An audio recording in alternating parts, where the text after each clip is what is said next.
as you pointed out, I'm going to hold up these books. So this is the new book, Beyond Order, and it does concentrate on pathologies of structure. And the previous book, which is 12 Rules for Life, An Antidote to Chaos. And the underlying presupposition there is that in our phenomenological landscape, so that's the world as we experience it, complete with emotions and motivations and dreams, and so the full range of human experience, including the subjective and the objective, let's say, can broadly be broken into two domains. And one is the domain of things that are beyond our grasp and reach, and that's the unknown. The unknown emerges. When the unknown emerges, you tend to experience anxiety. And then there's the known, and I define the known very specifically and very carefully. The known is the place you are when what you're doing produces the results you want. And I say want because that brings motivation and emotion into the game. So you're motivated to pursue something. You pursue it, and what you want happens. Not only do you get what you want, but you get validation for the structure that governs your perceptions and your actions. Now, if you imagine that you're lonely and you approach a young woman in a social situation, attempting to make some contact with her, you want to alleviate your loneliness, and so you hope you make a good impression, and you tell a joke, let's say, in a relatively awkward manner, and you get rebuffed, then you feel you're no longer where you control. You're no longer where you exercise control. And that brings up all sorts of specters immediately. It's like, well, why were you rebuffed? Well, maybe all women are to be despised. That's one theory. Maybe there's something deeply wrong with you. Maybe you're having an off day. Maybe it wasn't a very good joke. And so when you don't get what you want, then a landscape of questions emerge, and those questions can resonate through different levels of your identity, from the trivial, oh, I told the joke wrong, to the profound, there's nothing desirable about me and I'll be alone for the rest of my life. Now, you asked about identity, and I used the example of a child's game, but I could go through an identity. So I do this particularly in maps of meaning. And so, for example, let's say I'm sitting typing. Okay, we could decompose my identity. So at the highest level of resolution, I'm moving my fingers. And so that could be my identity. I'm the thing that moves its fingers. And then at a slightly broader level than that, I'm typing words. And at a broader level, I'm typing phrases and thinking them up, and then sentences, and then paragraphs, and then chapters, and then, let's say, full papers or books. That's a productive unit. So I'm the author of a book or the author of a paper. That's an identity. But then that's nested inside, for me, it would be nested inside being a clinical psychologist, being a professor, being a good citizen. And then that's nested inside something that's even broader than that. And I would say that that's nested inside a cultural heroism. And I don't mean that specific to me. I mean that for everyone. That's the outermost level, whether you're playing out the role of hero or adversary, say, that's the highest possible level of identity. That's the level at which fundamental morality is adjudicated. And there isn't really anything beyond. Outside that it's beyond us. It's the transcendent itself. And you're all of those at any one time. You're all of those levels of identity. But those are all practical, right? So those are the roles that you're playing in the world. All of those are a consequence of who you are, but in interplay, like in this situation with the child, all of that's negotiated with other people. And so if you have a functional identity, when you act it out in the world, then you get what you want and need. And if an identity doesn't do that, well, then you either retool your identity or you retool the world. Your conception of the world? Well, if you're retooling your conception of the world, then you're retooling yourself. No, you can actually, what a revolutionary does is try to bring the world into alignment with literally their change theory. The world. Yes, literally. Well, and we all do that to some degree because we are practical engineers, not only do we perceive the world, but we also interact with it so that it does manifest itself in accordance with our desires. There's limits, obviously, to how far you can go or how far you should go with that. And what are the limits? Well, there's practical limits. Nature won't do what you want it to unless you're very sophisticated in your application of your knowledge, and other people will object. So now you might say, well, you should forge forward regardless of their objection. And, there are circumstances under which that's true. But generally speaking, that's not a very good idea. It certainly doesn't make you popular as a child. And so that brings up one other issue. I would also say, and I developed this idea quite a bit in the new book. You go from egocentrism as a child, you have to go through this period where you're socialized as a child and adolescent. And that really means that you allow your identity to be molded and shaped by the group. And, you think about how important friends and peers are to children and adolescents. Your mother will say when you're a teenager, well, if Johnny jumped off the bridge, would you too? And you say, well, no. But the real answer is, well, probably. If all your friends are there taunting you, you would, in fact, jump off the bridge. And not only that, generally speaking, you should. Because it's your duty. It's your developmental duty as a child and a teenager to take your isolated self and turn it into a functioning social unit. Now, you could say, well, Peterson wants everybody to be a functional social unit, a robot, a cog in the wheel. And I would say, well, that isn't where development stops. It has to go through that period before you can emerge as a genuine individual, which means you have to know the rules of the game before you can break them. But not being able to abide by the rules is not anything like being a genuine creative individual. Those are not the same thing. And there's plenty of attempt to confuse the two things, because it's much better, if you can't follow the rules, to view yourself as a avant-garde revolutionary than as a failure. And it's not like I don't know that social molding crushes. Obviously it crushes, and everyone feels that. These are existential problems. Everyone deals with the tyranny of culture and the fact that it does want you to be a certain way and not other ways, and those ways might not be in keeping with the deepest elements of your nature. Well, tough luck for you. Because you're also the beneficiary of culture.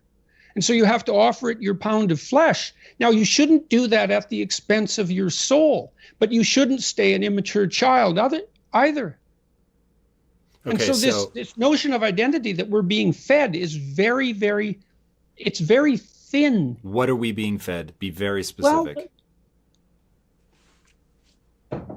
Well, there is the idea, for example, that your identity is whatever you say it is, and that everyone else has to go along with that.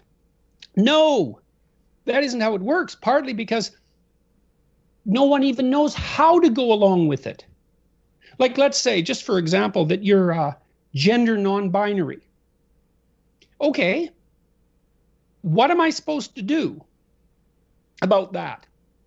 Man, I don't know. I hardly know what to do if the rules are already there. So let's say I grow up, being a heterosexual male, I want to find a woman, fall in love with her, raise a family, have children, have grandchildren. That's a game. I know the rules to it. Not well, because everyone's a failure at that. It's very difficult, but at least you kind of know what the goal is, and so does the person you're with. Well, you leap out of that, which is already terribly difficult. You leap out of that into completely unknown territory, saying that I'm presenting yourself as something other than those categories leaves everyone around you and you completely bereft of direction. Let me put it in words that I get from your material. So what I heard you just say, tell me if I'm wrong, is part of the negotiation that we do from the time we are little kids and figuring out that play, we're up on the bridge, we jump maybe because we want to, fit in with our peer group. there is a sense of order to that. Now, you've been very careful, and it would drive me crazy if people respond to this interview as if you have not already illustrated that it is the balance between two opposing forces. But so we need enough order so that somebody can find their way through the world, and that I think a big part of the reason that your work has resonated so profoundly with people is they are left in a world where they don't know how to move forward in a way that serves them spiritually, practically as well, for sure. And so, hey, everybody. Both of those practically shades into spiritually as you move up into the broader reaches of identity.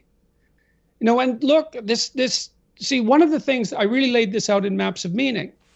It took me a long time to understand that belief regulated emotion. So what happens is that if you act out your identity, if you act out your beliefs in the world, and what you want doesn't happen, what happens is that your body defaults into emergency preparation for action. And the reason for that is you've wandered too far away from the campfire, and now you're in the forest, and maybe you're naked. And so what do you do then? And the answer is, well, you don't know what to do. So what do you do when you don't know what to do? And the answer is you prepare to do everything. And the problem with that is that it's unbelievably draining psychophysiologically. Like, it hurts you. And there's an immense physiological literature detailing the cost of exactly that kind of response. And so people and animals, people stay where what they do has the results they want. That's partly why you want to be around people who share your cultural presuppositions, is because you know that, for example, even in small ways, let's say you're a country music aficionado and you're hanging around with your cowboy hatted buddies and you throw on a tape and everyone says, great tunes, man. And you're happy about that. But, you throw on a piece by Tchaikovsky and you're in a different subculture, and who the hell are you? And the people in your group will say, man, who listens to music like that? And that's a trivial example in some sense, but I believe it's one that everyone can resonate to. It's very hard on us not to be where we know that what we want is going to happen. We hate that. And no wonder. So, and then, there are varying degrees of that, obviously. You can really be where you don't know what's going to happen, or you can only be there to some degree. But by and large, we're conservative creatures, even if we're liberal in temperament. We can't tolerate that much uncertainty. And you might ask, well, why? And the answer is, well, because you can be hurt. Pain, you can be damaged, you can become intolerably anxious, and you can die. So it's no wonder you're sensitive, or very sensitive, to negative emotion. And so our identities, functional identity regulates your emotion. Why Beyond Order? What is the genesis of that title? How did you arrive at that title? As far as I can tell, in the world of value, so let's think about value for a minute. If you move towards something, you value it. Otherwise, you wouldn't move towards it. There's an old joke about the chicken, is why did the chicken cross the road? And the answer to that is, well, he thought the other side was better. Well, that's the case, And we need a gradient of value to organize our action. And you have to prioritize, because you can't do everything at once. And so you do the thing that's most important right now. And that means you're in a world of importance. And that's a value. That's a value world. And the value world, as far as I can tell, has two broad components. The Taoists talked about it as yin and yang. And broadly speaking, it's order and chaos. And order tends to be represented with masculine symbols, and chaos tends to be represented with feminine symbols. That doesn't mean order is male and chaos is female. And, I've been pilloried for this, even though it's hardly my proposition. But the idea of the patriarchy is a symbolic It's a use of masculine symbolism to represent order. So anyways, order is where what happens. Order is, you're in order when what you want to happen happens when you act. And so that's reassuring, because not only do you get what you want, but the fact that you get what you want indicates that your theory about how to get what you want is true. And every time you fail, you don't get what you want, but you also undermine the validity of the theory that you're using to organize your perceptions and your actions. That's partly why people don't like to fail, because you don't know how far back that can echo, how far down your hierarchy of presuppositions that can echo. If you're clinically depressed, every minor failure means you're a worthless human being. And you never know when a failure is going to demonstrate that. It can. In any case, there's chaos and order. They're the two great domains. And you have to contend with chaos, because too much of it overwhelms you. You drown in it. It's the flood. And that happens when your life gets beyond you. And you're somewhere where no matter what you do, nothing you want happens. It's a domain of terror and pain. Now, it's also a domain of unlimited possibility, because outside of what you know is everything you don't know. And there's untold riches to be gathered from the domain of everything you don't know. But that doesn't mean it still needs to be managed. It's dangerous. Now, the domain of order is the same way. It's like if order becomes too extreme, then everything becomes cramped. It becomes totalitarian. And then that starts to pathologize. That's the dying king. The king who's dying for lack of the water of life is the old tyrant who can no longer see beyond his own presuppositions. And so my first book concentrated more on pathologies of chaos, and the second book more on pathologies of order. And they're a matched set in that regard, insofar as I was successful at doing that. And the liberal types, they're very sensitive to pathologies of order. And the conservative types are very sensitive to pathologies of chaos. But they're both right. It's just there's no final solution to that problem. You're stuck with it. It's an existential, it's an eternal existential concern. That's why mythological language is standard across people, is no matter who you are, no matter when you live, you always have to deal with the fact that some things escape your competence.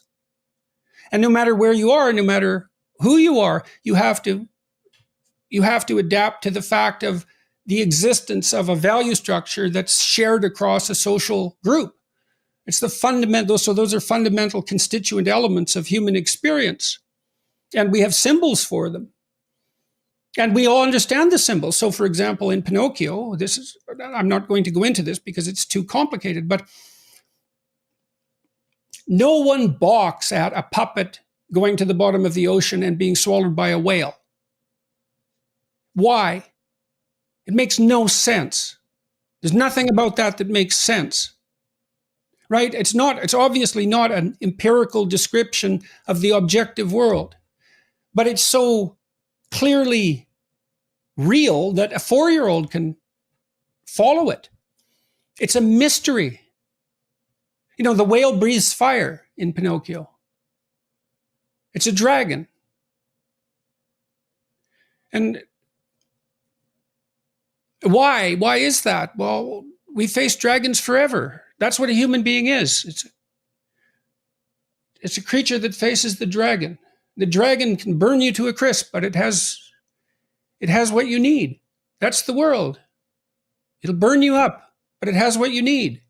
And so then the question is, how do you stop from getting burned up and get what you need? And the answer to that is that you mold yourself into the hero. And that's a religious story. And you must say, well, is it true? And the answer to that is, it depends on what you mean by true. And, that's a weasel answer in some ways, but it's not. It's because it's such a deep question that it can't be put forth without discussing the definition of true. So it's as deep a question as what is true? Now, it could be that I would say that part of the cultural war is a criticism of the motif of the hero. That's Derrida's phallogocentrism. Western culture is phallogocentric. I would say human culture is phallogocentric. I think Derrida was wrong about that. It's human culture. It's man, so to speak, against nature, although sometimes it's man against culture and sometimes it's man against man. It's man against nature, and we triumph as the hero. And maybe that story isn't true or isn't correct, but that's us. And if it isn't correct, well, then we're an evolutionary abortion, because that's who we are. And I would say, well, before you throw it aside, maybe you should try it. You don't have a better option anyways. And there are, what does it mean to try it? Mostly, I would say it means two things. It means to practice love. And that means assume that things are valuable and act according to that assumption. And it requires truth, which is don't say what you know to be untrue. And, when I tried to unpack the first sentence of Genesis, in the context of the broader biblical narrative, what appears to be happening is that there's a proposition that God is guided by love and uses truth to create. It's something like that. And maybe love is something like the wish that all being would flourish.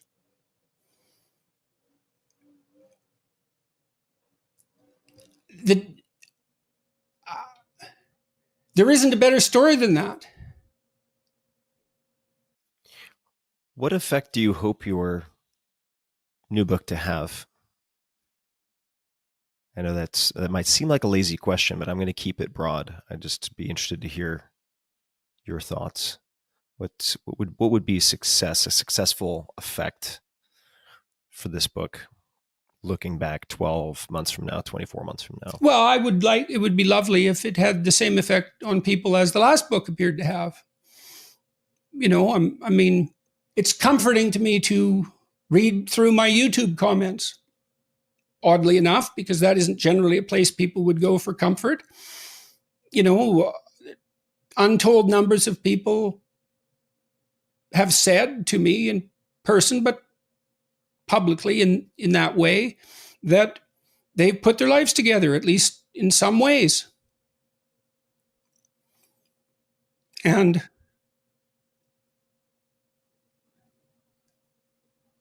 you talked about Viktor Frankl. When I wrote Maps of Meaning, I said, well, I was interested in malevolence. I was deeply affected by the accounts I'd read of what happened in the Second World War and in Germany, and what happened in Soviet Union and in China. These horror shows that characterized the 20th century. Constrained malevolence. And so if you study malevolence, you start to understand what the opposite of that is. The opposite of malevolence is something like the hero's journey. And it's easy to be cynical about that, but, well, it's not that easy, because if you're cynical about that, then you undermine your own life. And everyone knows this. This is the other thing that's so interesting. Everyone knows this. You never teach someone you love to lie. You're always appalled if you have a son or daughter. You're always appalled if they don't tell the truth. You know in the deepest part of your heart that if you don't tell the truth, the world falls apart. And that's actually true. Let's dive into the book, because actually so many of the things that we're talking about now are sort of part and parcel to all of the chapters here. So chapter 1, and what I really liked about this also is the way you organized it, the new topics, because one of the questions we would get often in the Q&A that you would get is, was there a 13th rule that you couldn't get in the book? And you actually mentioned this in the book that you had what, about 46 other, was it 46? 42. 42. You had 42. Yeah, the same as Douglas Adams' answer to the universe, life, the universe, and everything, 42 rules, which was actually a coincidence, but I thought it was comical in the aftermath of it. There's 42 rules, so now I've written essays on 24 of them.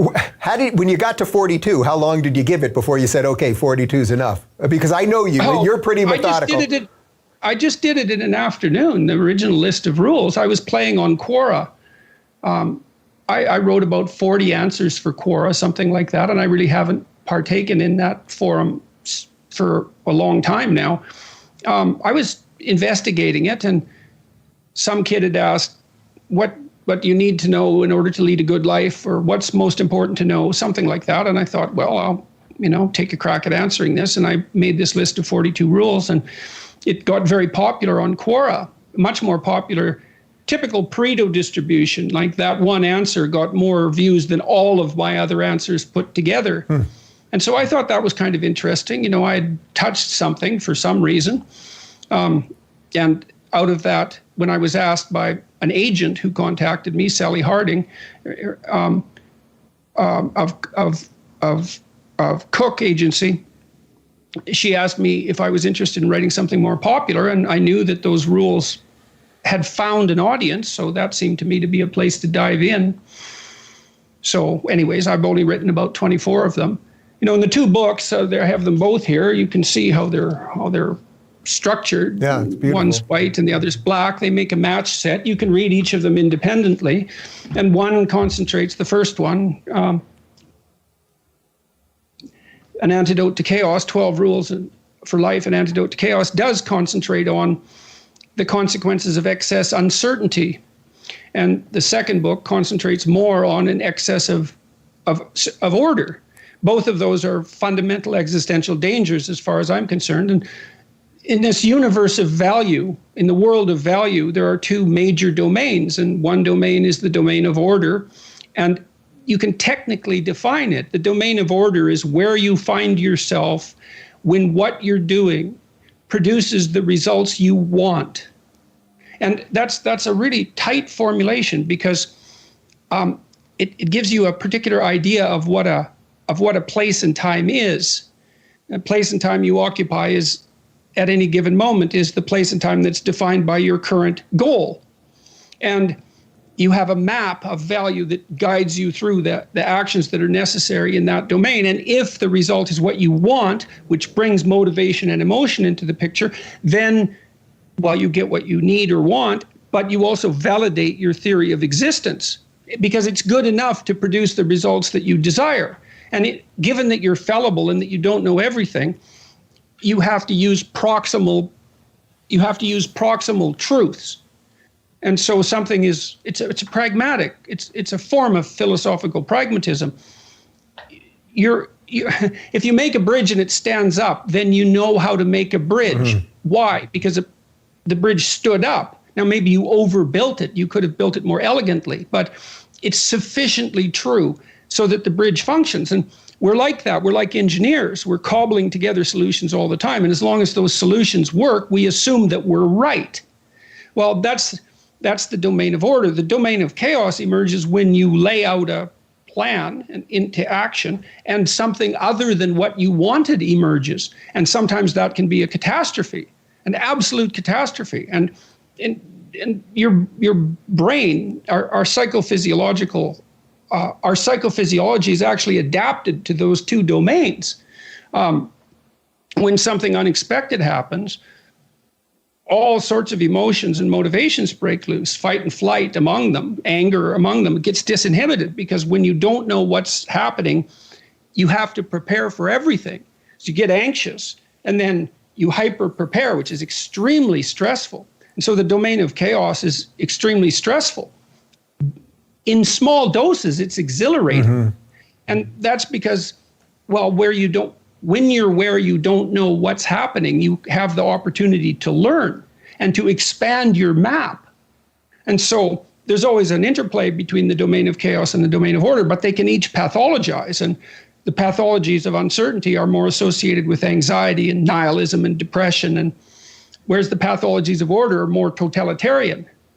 And then I would say as well, the liberal types, the more left-leaning types, are quite sensitive to pathologies of order. They don't like them. That's the patriarchy. Mm-hmm. The patriarchy is the pathology of order. And it's symbolically masculine, something I've been, taken to task for claiming. But the patriarchy itself, the idea of the patriarchy itself is a symbol. The patriarchy is a symbol. That's why it has such power. And it's a symbol that refers to the domain of order. Now, the domain of order is protective as well as oppressive, but when it degenerates, it becomes oppressive. And I would say it degenerates when it's based on power rather than competence, but it can be based on competence. The Marxist critics and the politically correct types, they insist that every element of the patriarchy is only a consequence of the imposition of order, mm-hmm. forceful imposition of order. It's all power. Well, no, it's not. When it degenerates, that's true. And you can tell that because the thing is, the domain of order will be upheld by those who inhabit it if it's functional. Mm-hmm. If you have to use force, that's already an indication that it's become pathological because people aren't playing voluntarily. So would you say we're in a degenerative cycle right now? That the cycle seems more degenerative than say a building cycle, or you think that's just the play that's always going on, and you have to figure out your role in it? Well, I think the play is always going on. And I don't think, the antidote to chaos isn't order, and the antidote to order isn't chaos. The antidote to both is the balancing right. of them, the active balancing of them. And where you find You used meaning. to do this a lot. You would say the balance, the struggle between liberal and conservative. So people see me doing this all the time. I always credit, Jordan was talking about this. But so you think that's it? Well, it's really important. It's really important to understand that the antidote to chaos in the final analysis can't just be order, right. because order itself can degenerate. And so I believe that the antidote is active engagement with the world, honest active engagement with the world, truth. And I think it's also truth motivated by love, which is a motif that runs through this second book in particular. And love is the desire for all things to flourish. In Christ says that you should love your enemies, and what does that mean? And it's really worth thinking about. You shouldn't wish your enemies harm what I mean by that is that it would be better for everyone if they would conduct themselves so that they would flourish. And that doesn't mean you shouldn't defend yourself. It doesn't mean that soldiers aren't necessary or the police. It doesn't mean any of that. It's not a weak-kneed statement. It mm-hmm. means that if you have yourself pointed in the right direction, you don't wish an excess of harm on the world. You want it to flourish. That's love. So you orient yourself that way. And I do believe that requires a certain courage, because the world is so flawed and so painful. There's so much suffering in it. It's very difficult to fall in love with it. You keep getting bounced off. You think this is so terrible that maybe it shouldn't even be. But that takes you down a very bad road. So it's love first, and then truth serves that. And I do think that's the motif that runs through the Old and New Testaments, the combination of those two things. Love is the desire that being flourish. And I do believe that truth serves that. Well, No, please finish your thought. Well, I also think that people find meaning in that. And everyone can answer this for themselves. It's like you have to watch and you have to see where it is that you find the meaning that sustains your life. And I would say it's certainly not been my experience that people find that in deceit or hatred. I mean, they may be tempted by that. They may have their reasons for it, but everyone is ashamed of that and wishes it could be otherwise, even if they don't know what to do about that.